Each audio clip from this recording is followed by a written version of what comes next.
अस्सलाम वालेकुम स्टूडेंट्स, उम्मीद है आप सब खैरियत से होंगे। अल्लाह आप सबको हमेशा अपने हिफ्ज़-ए-मान में रखे। आज हम इंशाल्लाह वीक नंबर 9 का लेक्चर 1 करेंगे और हम कंटिन्यू करेंगे लास्ट लेक्चर से, जहाँ पे हमने चैप्टर नंबर 5 शुरू किया था। और चैप्टर नंबर 5 के स्टार्ट में जो टॉपिक हम पढ़ रहे थे that was related to response of LTI systems to complex exponentials and sinusoidal signals। ठीक, और हम लोगों ने इसको डिटेल से देखा था कि complex exponential signals as well as sinusoids LTI systems के लिए आइगन फंक्शंस होते हैं।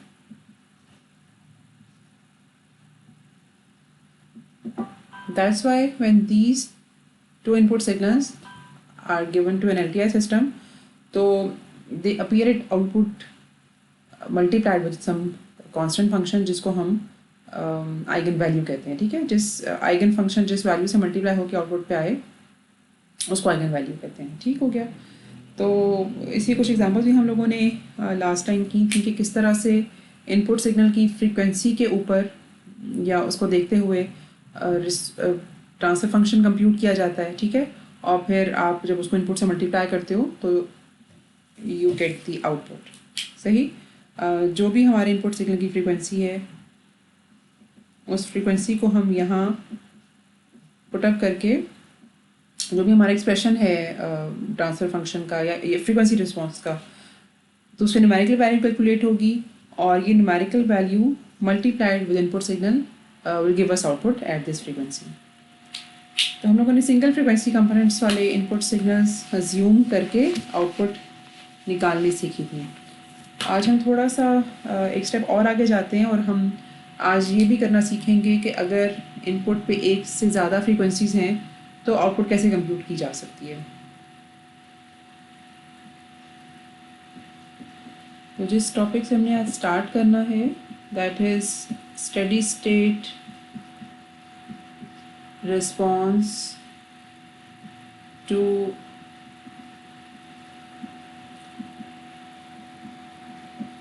Periodic input signals. ठीक है, हमने जब पीरियोडिक कहते हैं तो वो उसमें सिर्फ एक कंपोनेंट भी हो सकता है इनपुट का या एक से ज़्यादा कंपोनेंट्स भी हो सकते हैं। अभी तक हम लोगों ने ये सीखा है कि अगर हमारे पास इनपुट में सिर्फ एक एक्सपोनेंशियल सिग्नल अवेलेबल है, फॉर एग्जांपल कोई इस तरह का सिग्नल, ठीक है, या फिर हम लोगों ने उसके अलावा अगर कोई कॉज वेव है, ठीक है, तो अगर आप दोनों में नोट करो इन दोनों सिग्नल्स में सिर्फ एक फ्रीक्वेंसी कंपोनेंट है। ठीक है, तो हम लोगों ने एक फ्रीक्वेंसी कंपोनेंट देकर इनपुट पे आउटपुट को निकालना सीखा हुआ है। तो अभी हम देखेंगे कि अगर इन स्टैटिक पीरियोडिक इनपुट हो जिसमें एक फ्रीक्वेंसी कंपोनेंट या ज़्यादा भी हो सकते हैं तो उससे हम आउटपुट किस तरह से निकाल सकते हैं।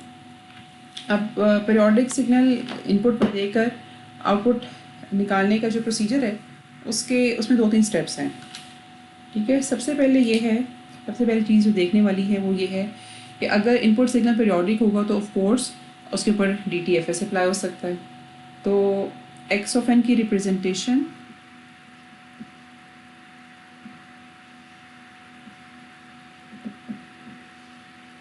हमें करनी है या उसका ब्रेकडाउन हमें करना है उसके फ्रीक्वेंसी कंपोनेंट्स में, विच इज़ डन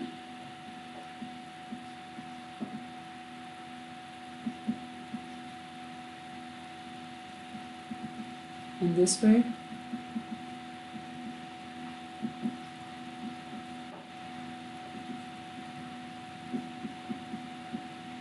हो गया। हम लोग अज्यूम ही करते हैं कि हमारी इनपुट बहुत सारे कॉम्प्लेक्स एक्सपोनेंशियल से मिलके बनी है और उसके बाद चूँकि एग्जम्पशन हमारी ये है तो C ऑफ K हम कंप्यूट करते हैं इसी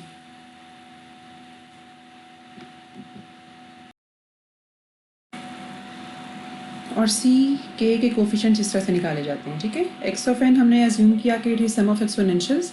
हर एक्सपोनेंशियल की अपनी वेटेज या एम्पलीट्यूड C ऑफ K है और वो C ऑफ K निकालने का तरीक़ाकार ये है। अच्छा, इसके बाद जो अगला स्टेप होता है वो ये होता है कि ऑफ कोर्स हमारे पास अवेलेबल होना चाहिए availability of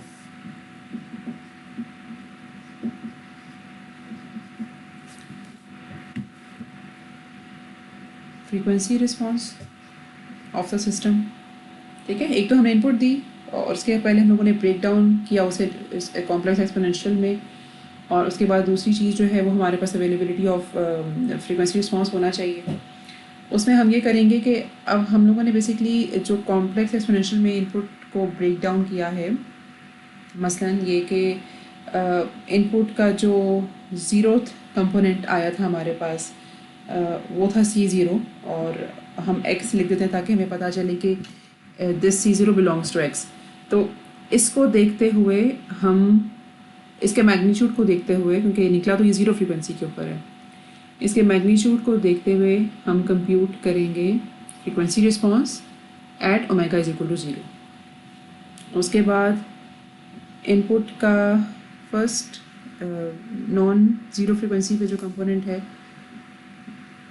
late we represent it in this way, और इस कंपोनेंट के ऊपर ये फ्रीक्वेंसी बनेगी। ठीक है, 2π/1/n या 2π/n। ठीक है, क्योंकि ये फर्स्ट हार्मोनिक अभी फंडामेंटल फ्रीक्वेंसी है। इसके ऊपर कंप्यूट होगा फ्रीक्वेंसी रिस्पॉन्स की न्यूमेरिकल वैल्यू। इसी तरह से इनपुट का सेकंड हार्मोनिक जो कि इसके बराबर होगा, और उसके ऊपर फ्रीक्वेंसी रिस्पॉन्स निकाला जाएगा। अच्छा, मुझे के की जगह, ये के तो जनरल हो गया ना, सेकंड हार्मोनिक है तो 2 लिखा जाएगा। ठीक है, और इस तरह से जो लास्ट कंपोनेंट है इनपुट का वो होगा x(n-1) which will be equivalent to this coefficient, और उसके ऊपर या उसको देखते हुए हम फ्रीक्वेंसी रिस्पॉन्स का एम्पलीट्यूड, ठीक है, एम्पलीट्यूड आप कह सकते हैं या उसके numerical value is a better term, क्योंकि एम्पलीट्यूड के साथ तो फेज भी तो ऑफ कोर्स हमें मिलेगा।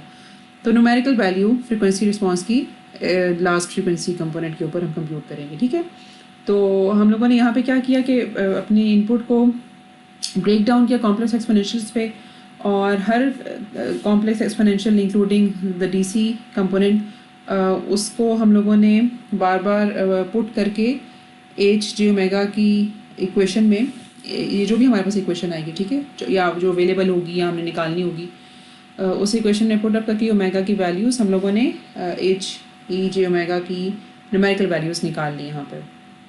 उसके बाद जो तीसरा स्टेप है वो ये है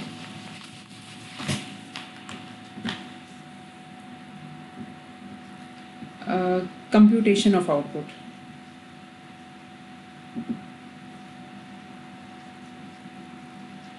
ठीक है, अब आउटपुट किस तरह से निकलती है कि हमारे पास जो आउटपुट का ज़ीरोथ कंपोनेंट है या डीसी वैल्यू वाला कंपोनेंट है, दैट वुड बी इक्विवेलेंट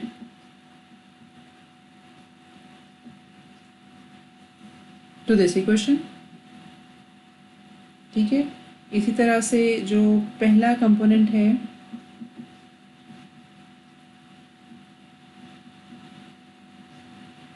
इसको हम 2π/n भी लिख सकते हैं। मैं डेलिबरेटली इसको 1/n थोड़ा अलग करके लिख रही हूँ ताकि आपको पता चले कि यहाँ पे k की वैल्यू 1 है, तो हम फंडामेंटल फ्रीक्वेंसी या फिर फर्स्ट हार्मोनिक की बात कर रहे हैं, उसको हम ऐसे कंप्यूट करेंगे। और आउटपुट का जो लास्ट कंपोनेंट है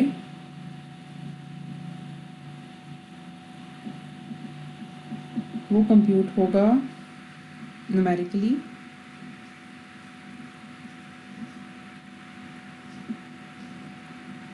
इस तरह से।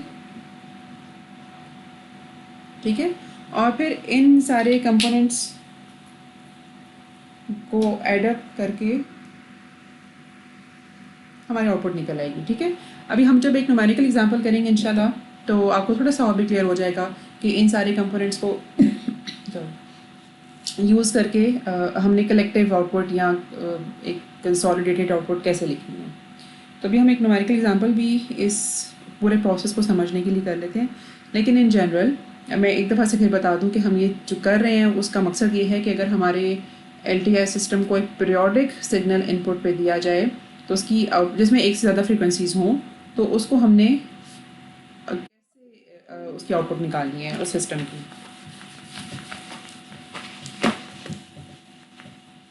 मसलन एक थोड़ा सा पहले ओके हम एक आसान सवाल से शुरू कर सकते हैं, ये प्रॉब्ली एंड प्रॉब्लम भी है 5.5. Okay, the given system is x y of n is equal to x of n plus x of n minus 10. ठीक है, हम लोगों ने आउटपुट फाइंड करनी है if the given input is cos pi by 10 into n plus 3 sin pi by 3 n plus pi by 10. अच्छा, अब हम आउटपुट फाइंड आउट करना चाह रहे हैं, ठीक है। अगर ये सिस्टम की इक्वेशन है और ये इनपुट है, अच्छा जो एक चीज़ हमें देख के ही पता लग जानी चाहिए वो ये है कि इनपुट इस वक्त ऑलरेडी आइगन फंक्शंस की फॉर्म में है, ठीक है, विच इज़ साइनसॉइडल फंक्शंस, और ये रेडिली ब्रेकेबल है या रिप्रेजेंटेबल है कॉम्प्लेक्स एक्सपोनेंशियल्स में। इसके लिए हमें बहुत ज़्यादा कंप्यूटेशन करने की ज़रूरत नहीं है, ठीक है। कॉस को और साइन को दोनों को हम इजीली कॉम्प्लेक्स एक्सपोनेंशियल्स में ट्रांसफॉर्म कर सकते हैं through of course Euler identities, और अगर ना भी करें तो उससे कोई फ़र्क नहीं पड़ेगा क्योंकि कॉस साइन खुद भी आइगन फंक्शंस हैं किसी भी LTI सिस्टम के लिए।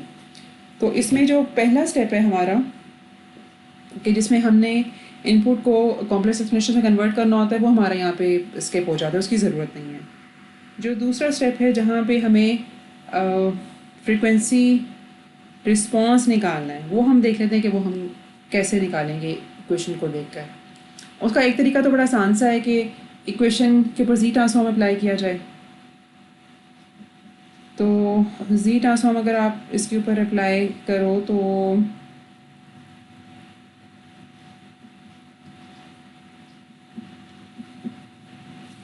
the equation reduces to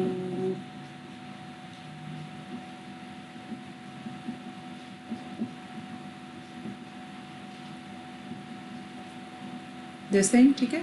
और उसके बाद हमें पता है कि जी ट्रांसफॉर्म और फोरियर ट्रांसफॉर्म इक्विवेलेंट होते हैं at Z is equal to e⁻j⁻, ठीक है, दे बिकम इक्विवेलेंट। तो हम ये प्रॉपर्टी यूज़ करते हुए या इक्वेशन यूज़ करते हुए फ्रीक्वेंसी रिस्पॉन्स को लिख सकते हैं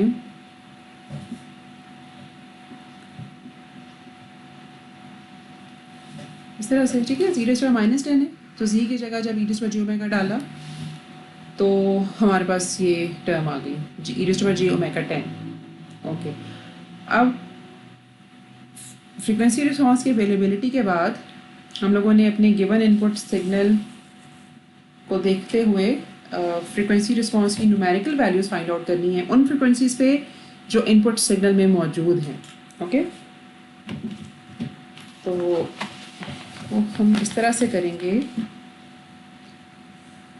अभी भी जो हमारा प्रोसेस का 20 स्टेप चल रहा है, ठीक है। ओके, तो पहली जो फ्रीक्वेंसी है दैट इज़ pi by 10।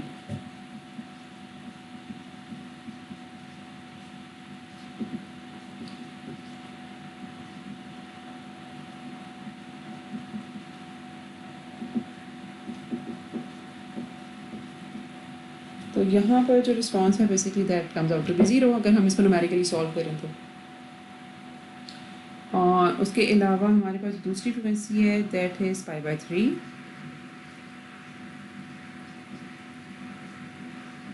इसके ऊपर रिस्पॉन्स कंप्यूट करें।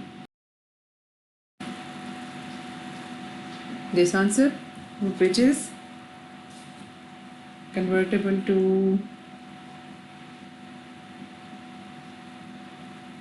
दिस फॉर्म, ठीक है, ये डिग्रीज में है। 60 जो लिखा है मैंने, रेडियस में नहीं है, रेडियस में π/3 के बराबर हो जाएगा। अच्छा, अब हम लोगों ने जो दो फ्रीक्वेंसी कंपोनेंट्स इनपुट पे मौजूद थे उन दोनों को फ्रीक्वेंसी रिस्पांस के एक्सप्रेशन में रख के जो न्यूमेरिकल वैल्यू है फ्रीक्वेंसी रिस्पांस की वो कंप्यूट कर ली है, ठीक है, ये और यहाँ पर 0। तो अब हमारी जो आउटपुट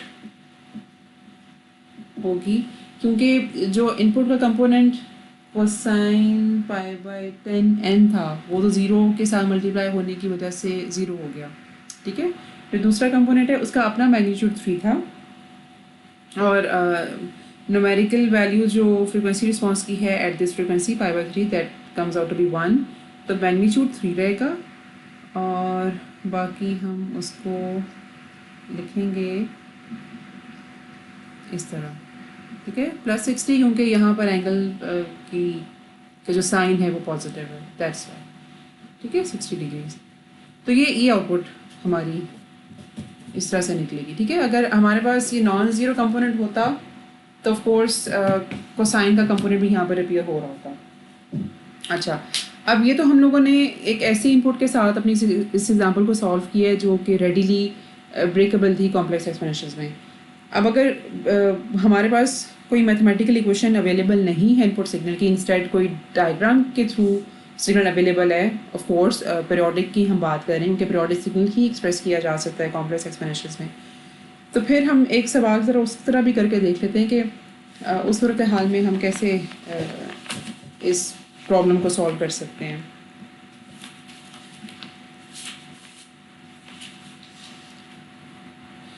ओके, तो एग्ज़ाम्पल जो अभी हम करना चाह रहे हैं वो ये है कि the periodic signal given to us या given to the LTI system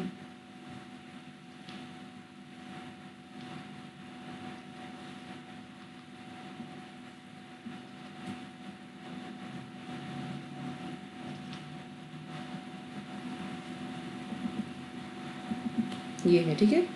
इसका एम्पलीट्यूड है 1 और इसका है 0.5 और हमें देख के ये भी पता चल जाना चाहिए कि इसका पीरियड 4 है, ठीक है। 4 सैम्पल्स जो हैं वो रिपीट हो रहे हैं, ओके। और इस सिस्टम को दिया गया है, इस इनपुट को दिया गया है एक ऐसे सिस्टम की इनपुट पे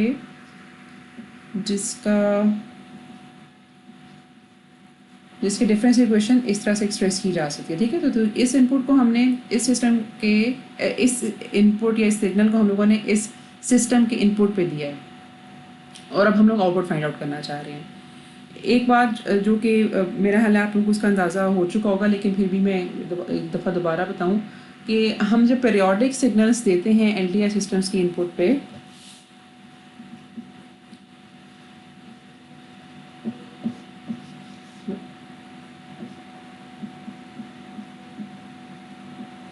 अगर पीरियोडिक इनपुट दी जाए तो that always results in a periodic output, ठीक है। ये एक वैसे एक छोटी सी बात ही, छोटा सा कॉन्सेप्ट था जो कि हमें ज़रूर पता होना चाहिए। ओके, ये हमारा सिस्टम है। तो पहला स्टेप तो ये है कि हमने इनपुट को रिप्रेजेंट करना है कॉम्प्लेक्स एक्सपोनेंशियल्स में। तो कॉम्प्लेक्स एक्सपोनेंशियल्स में रिप्रेजेंट करने के लिए जो हम फॉर्मूला यूज़ करेंगे दैट वुड बी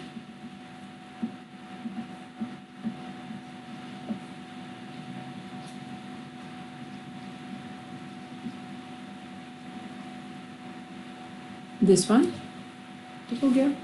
और C0 जो कि सिंपली सारे कंपोनेंट्स को एड अप करके निकलता है, that is very easy to compute.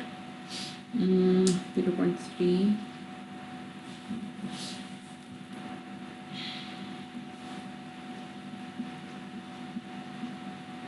75 0.375, ठीक है। C1 मैं कंप्यूट करके आपको दिखा देती हूँ, फिर बाकी दोनों की वैल्यूज़ लिख देती हूँ मैं।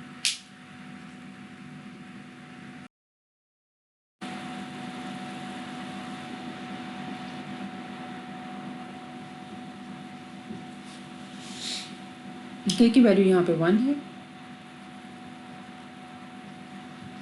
और n 0 1 2 ओके दिल बी 0 एज वेल। ओके, ये 4 कंपोनेंट्स आ गए हमारे पास। और C1 की जो न्यूमेरिकल वैल्यू कंप्यूट होके आपको मिलेगी, please do check by yourself too. C1 आपको ये मिलना चाहिए। और C3 नहीं, C2 उसके बाद है। C2 जब आप कंप्यूट करोगे तो that should be equal to 0.375 और C3 will come out to be 0.125। ठीक हो गया। और इन कोफिशिएंट्स की अवेलेबिलिटी के बाद ये जो पीरियोडिक सिग्नल है, अगर हम लोगों ने इसकी इक्वेशन लिखनी हो तो we can write 0.375 plus 0.125 raised to power j। Please आप देखो कि मैं ये इक्वेशन किस तरह से लिख रही हूँ। ये सी के का एम्पलीट्यूड है और ये उस फ्रीक्वेंसी की वैल्यू है जो कि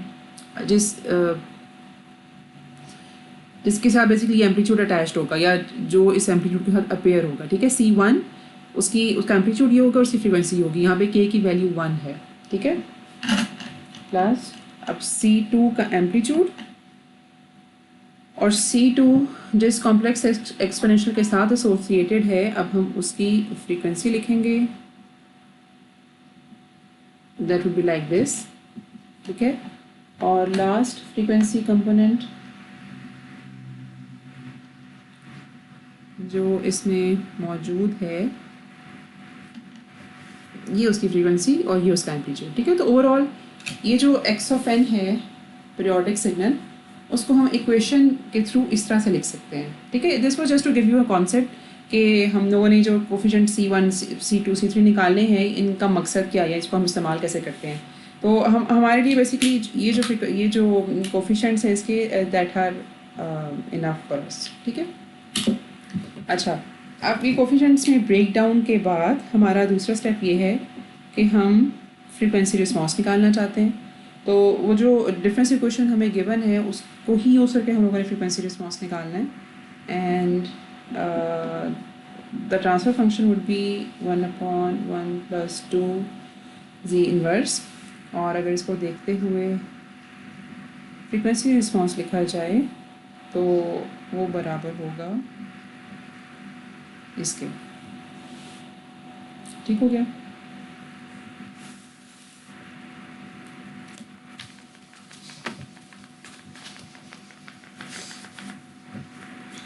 इस फ्रीक्वेंसी रिस्पॉन्स को हम लोगों ने न्यूमेरिकली कंप्यूट करना है उन फ्रीक्वेंसी वैल्यूज़ के लिए जो कि इनपुट में मौजूद हैं। मसलन एक डीसी कंपोनेंट इनपुट पे मौजूद है जो कि ऐसे लिखा जाएगा। ठीक है, और हाँ, बस ये न्यूमेरिकल वैल्यू आएगी इसकी।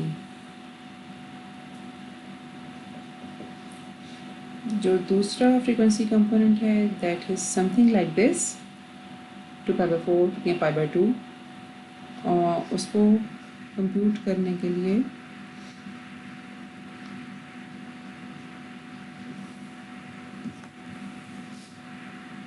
हम ये न्यूमेरिकल वैल्यू डालेंगे और हमारे पास इसकी जो न्यूमेरिकल आंसर आएगा that will B something like this, which is convertible to polar form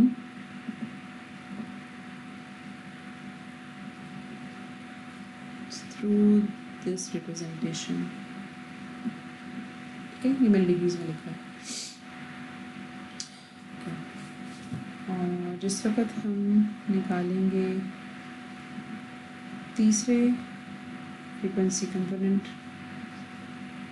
की न्यूमेरिकल वैल्यू, तो वो आपको मिलेगी -1, which can be written as 1 e⁻j 180। ठीक है, यानी कि cos 180 + j sin 180। cos 180 of course इसके बराबर आ जाएगा -1 के। और हमारे पास जो लास्ट फ्रीक्वेंसी कंपोनेंट है उसके ऊपर जब आप वैल्यू कंप्यूट करोगे तो that will come out to be something like this, which can be converted to polar form like this. ठीक है। अच्छा, अब इन न्यूमेरिकल वैल्यूज़ की अवेलेबिलिटी के बाद हम ज़रा आउटपुट निकालना देखते हैं, जो हमारा लास्ट स्टेप होता है। ठीक है, अब आउटपुट की कंप्यूटेशन हमने करनी है। लेट्स सी कि वो किस तरह से हो सकती है। जो सबसे पहला जो कंपोनेंट है C0, वो इम्पल्स रिस्पॉन्स, जो फ्रीक्वेंसी रिस्पॉन्स जो कि DC पे आया है, DC सिग्नल पे, और साथ DC सिग्नल की अपनी वैल्यू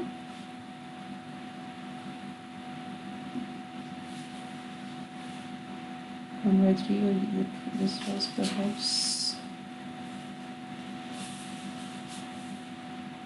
0.375.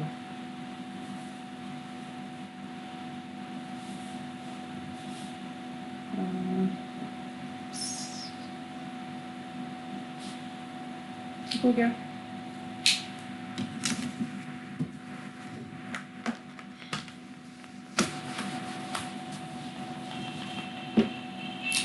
इस तरह से C1Y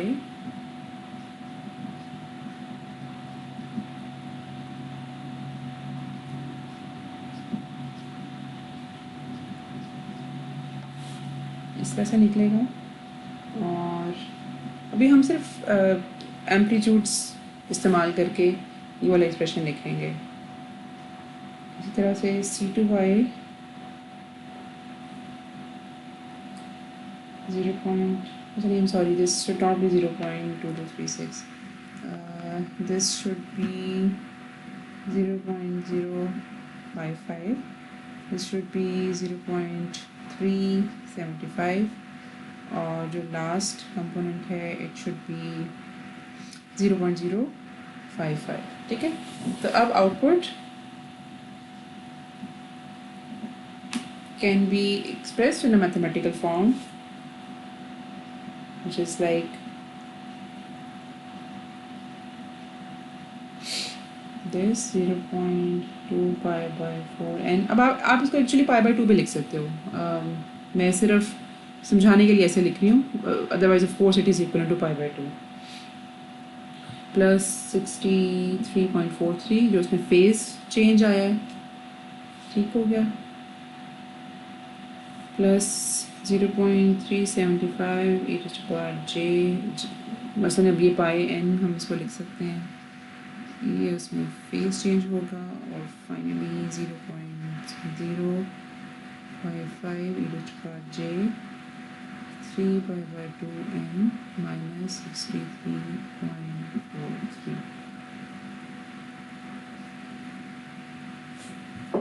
ठीक है, तो इस तरह से y of n लिखा जा सकता है। अगर हम n की मुख्तलिफ वैल्यूज़ डालें तो हमें y of n की न्यूमेरिकल वैल्यूज़ भी मिल जाएंगी। ठीक है, which might not be necessary, लेकिन हमें देख के पता चल रहा है कि वही वाली फ्रीक्वेंसी कंपोनेंट्स बेसिकली आउटपुट पे अपीयर होंगे with different amplitudes as well as phases.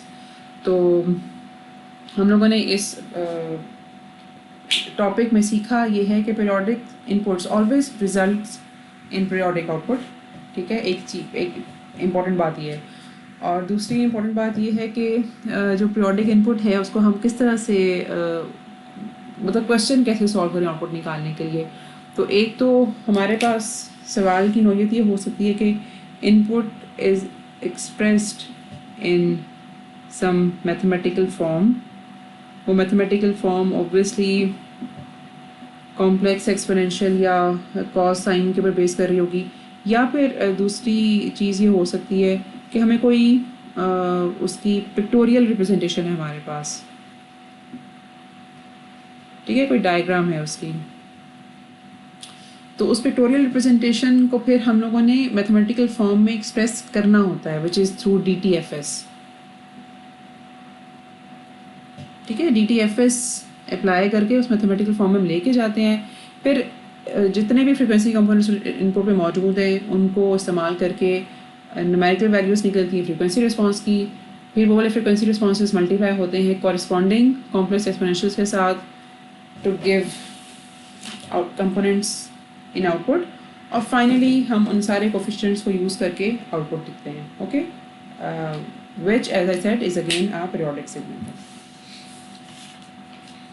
Okay, अब हम इसको बस ये इसमें अब देखने की चीज़ है कि अगर हमारे पास इनपुट पे पीरियोडिक सिग्नल ना हो तो फिर क्या होता है, विच इज़ आई गेस कि आप खुद भी फिगर आउट कर सकते हो कि अगर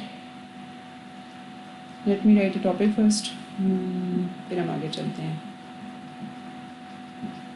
response to a periodic input signals. अगर हमारे पास ए पीरियोडिक सिग्नल हो तो ऑफ कोर्स हम उसको पहले तो एक्सप्रेस करते हैं सम ऑफ कंटिन्यूसली कनेक्टेड या मैनी कॉम्प्लेक्स एक्सपोनेंशियल सिग्नल्स। ठीक है, और फिर उसको हम मल्टीप्लाई करते हैं just like the previous case system के फ्रीक्वेंसी रिस्पॉन्स से, और फिर हमें जो आउटपुट मिलती है that is again available as a sum of exponentials, जैसे हम लोगों ने इनपुट को एक्सप्रेस किया। ठीक है, थ्रू DTFT हम लोगों ने इसको sum of many many complex exponentials में कन्वर्ट किया। जब आप इसको फ्रीक्वेंसी रिस्पॉन्स से मल्टीप्लाई करते हैं तो हमें फिर अगेन जो आउटपुट मिलती है that is again available as a sum of many many complex exponentials. तो यहाँ से हमें जब y ऑफ n निकालना होगा तो हम उसके लिए ये रिलेशनशिप यूज़ करेंगे जो कि हमने सीखा था चैप्टर नंबर 4 में। ठीक है, this topic is something like this, और फिर अब और ये चीज़ें वो है जो कि हम लोगों ने बिट्स एंड पीसेस में देखी हुई है पहले भी। ठीक हो गया? अच्छा, अब एक इसमें छोटा सा कॉन्सेप्ट है और सी के हम लोग कितनी देर में करते हैं। ओके,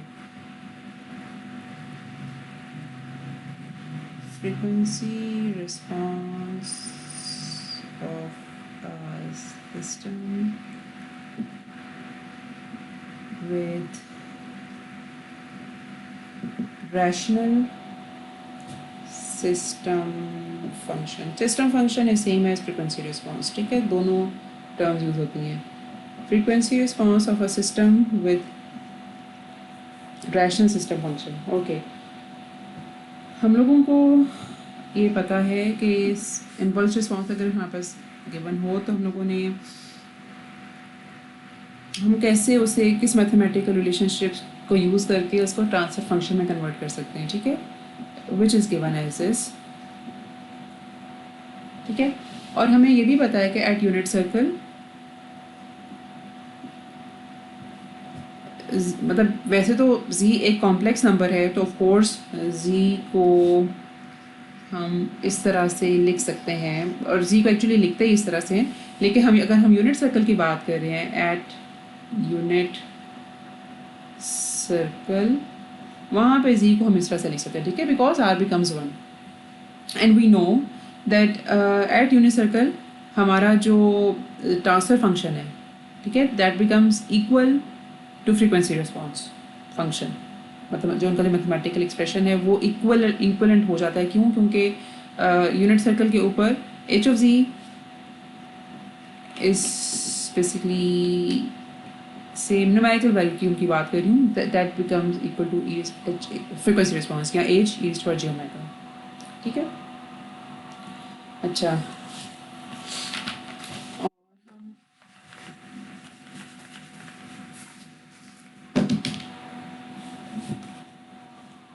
यहाँ पे हम लोगों ने एक एक्सप्रेशन लिखा था ट्रांसफर फंक्शन का which was like this, और अगर हम बात करें फ्रीक्वेंसी रिस्पॉन्स की एट यूनिट सर्कल तो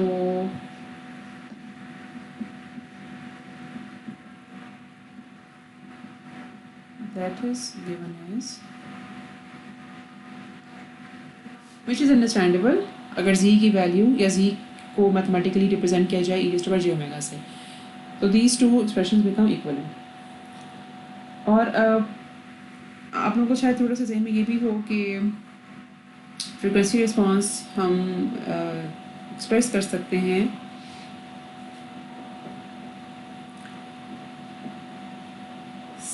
सम ऑफ प्रोडक्ट्स की फॉर्म में इस तरह।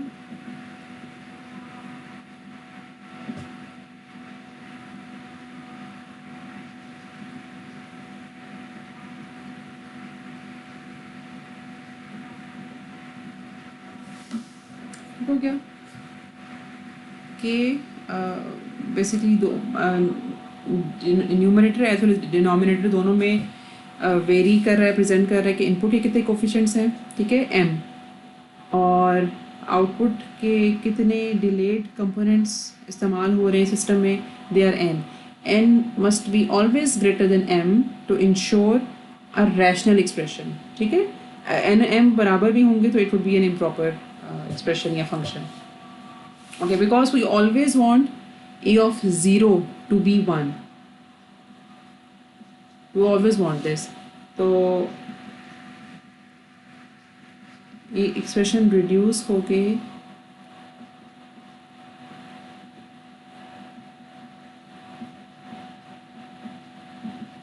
इस तरह से लिखा जाएगा फिर। Now k will vary from 1 to n, ठीक है, बिकॉज a ऑफ 0 की वैल्यू 1 है, k किसी को 0 की बात कर रहे हैं, तो यहाँ पे जब k को 0 पुट करेंगे तो of course this will become 1 2, तो ये वाला 1 समेशन से बाहर आ सकता है।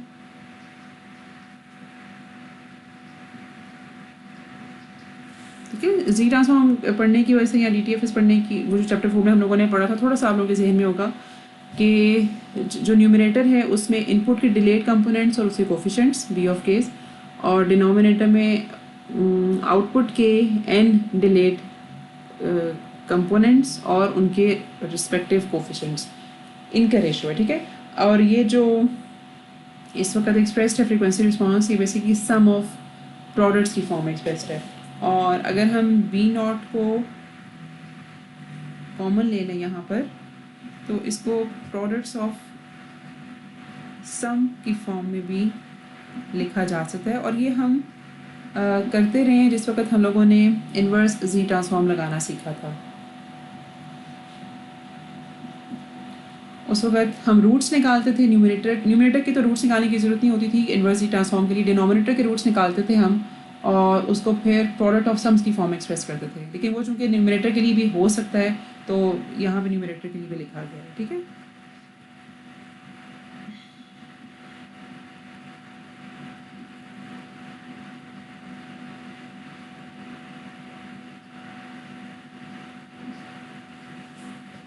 इस तरह से लिखा जा सकता है। आपको थोड़ा सा ये भी याद होगा कि जी ऑफ केस बेसिकली सिस्टम के ज़ीरोस हैं, जहाँ पर फ्रीक्वेंसी रिस्पांस हो या फिर ट्रांसफर फंक्शन हो जो वो ज़ीरो हो जाता है। इसी तरह से जो पी ऑफ केस हैं वो सिस्टम के पोल्स हैं, और पी ऑफ की न्यूमेरिकल वैल्यू अगर इसमें प्लग इन की जाए तो वो एच ऑफ जी को या एच e⁻j⍵ को इन्फिनिट बना देंगे, ठीक है।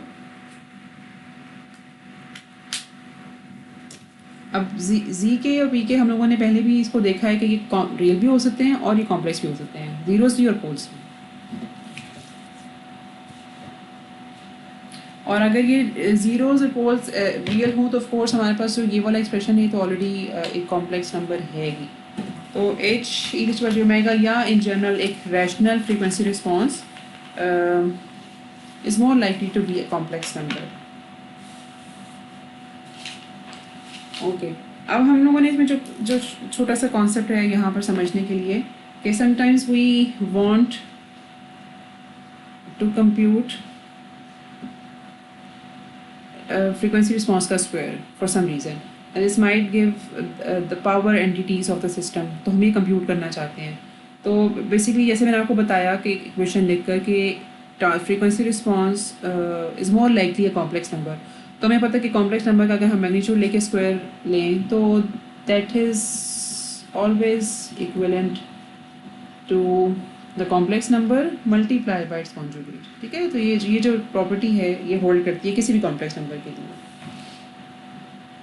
ओके, तो हम लोगों ने एच ई जे ओमेगा का एक्सप्रेशन तो देखा, और अगर हमने उसके कॉन्जुगेट का एक्सप्रेशन लिखना है तो बी नॉट ऑफ कोर्स वैसे ही लिखा जाएगा, रियल नंबर है।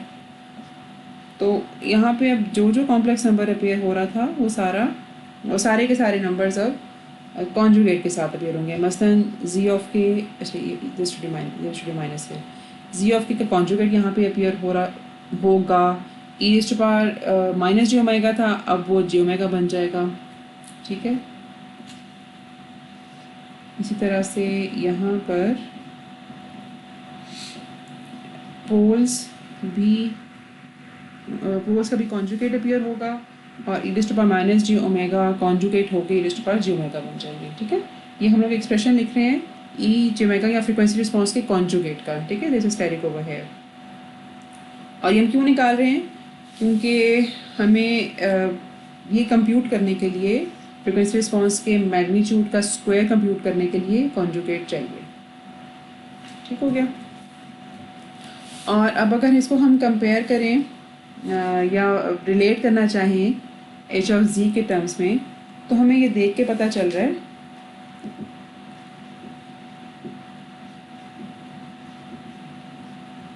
कि ये इसके बराबर है।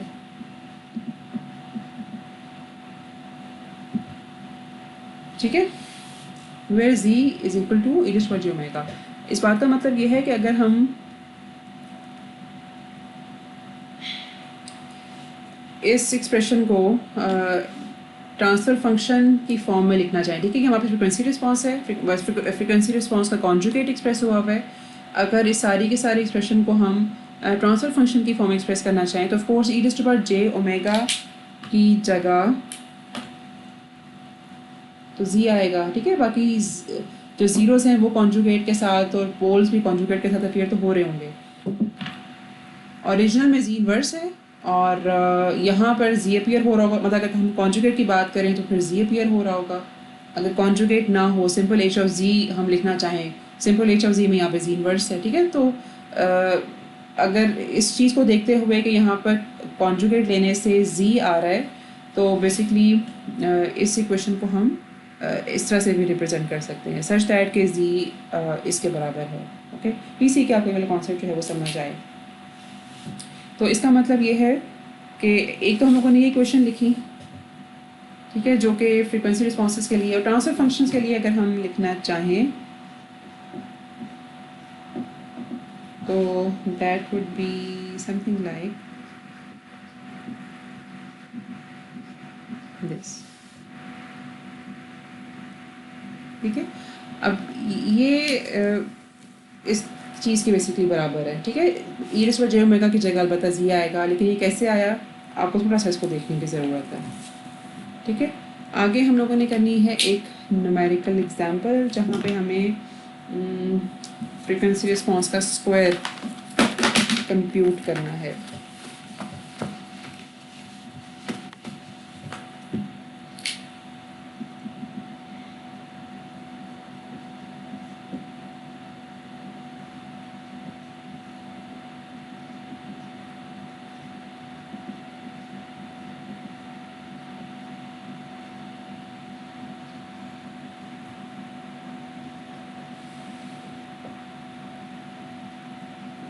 तो ये हमारे पास सिस्टम इक्वेशन है, डिफरेंस इक्वेशन, और अगर हम इसका ट्रांसफर फंक्शन लिखें after taking Z transform, after applying Z transform on both sides of the equation, तो हमारे पास transfer function would be something like this. ठीक है, और इसी को देखते हुए हम फ्रीक्वेंसी रिस्पॉन्स को लिख सकते हैं, which is simply obtained by replacing z with e raised to power j omega। तो z की जगह अगर e raised to power j omega आए तो ये चीज़ बन जाएगी न्यूमरेटर में, और इसी तरह से डिनोमिनेटर में हम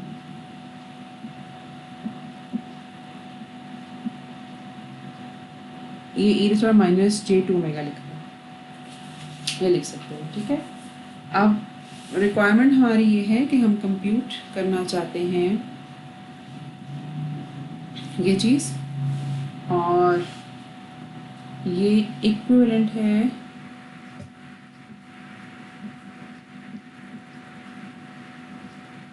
इसके। Okay, let me just right this question और फिर उसके बाद हम आंसर देखेंगे कि क्या है। ओके, तो e raise to power j omega के साथ जिस वक्त हम फ्रीक्वेंसी रिस्पांस लिखेंगे तो ये जो हम लोगों ने ऊपर कंप्यूट किया वो यहाँ पर आ जाएगा।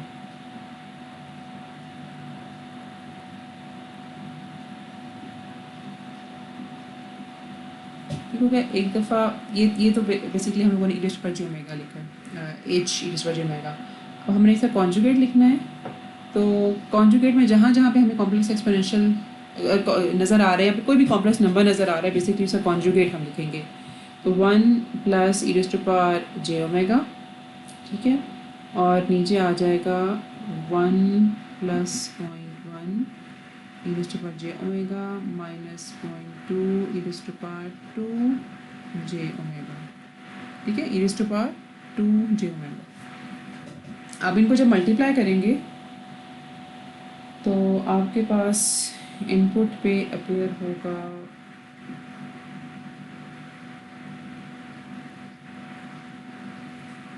अच्छा, न्यूमरेटर तो मैंने लिख दिया, लेकिन जो डिनोमिनेटर है उसमें भी बहुत सारी टर्म्स बेसिकली अपीयर हो रही होंगी। तो जो इस तरह की जितनी भी टर्म्स हैं उन्हें मैं कंबाइन करके आइलर आइडेंटिटी अप्लाई करूँगी। सिर्फ न्यूमरेटर में इस तरह से लिखने का मकसद ये था ताकि आपको पता चले कि इस तरह की बहुत सारी टर्म्स हमारे पास आएंगी। तो जो डिनोमिनेटर है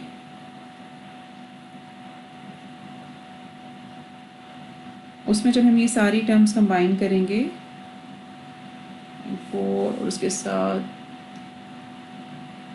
cos 2 ओमेगा, ठीक है, और ये जो टर्म लिखी हुई है सर्कल में that will be of course equivalent to 2 cos omega, ठीक है। आई होप कि आपको ये चीज़ देख के रेडीली समझ आ रही है, ठीक है। तो ये जो एक्सप्रेशन हमारे पास निकला है, this is basically equivalent to square of magnitude of frequency response, ठीक है। और अगर आपसे कहा जाए कि आपने ट्रांसफ़र फंक्शन यानी कि एच ऑफ जी का मैग्नीट्यूड का स्क्वायर लेना है तो आपको वो ज़रूर करना आना चाहिए, ठीक है। तो लेट्स एंड इट हियर, और इंशाल्लाह कल हम नेक्स्ट टॉपिक करेंगे विच इज़ आई गेस 5.2 से हमने स्टार्ट ले लिया है।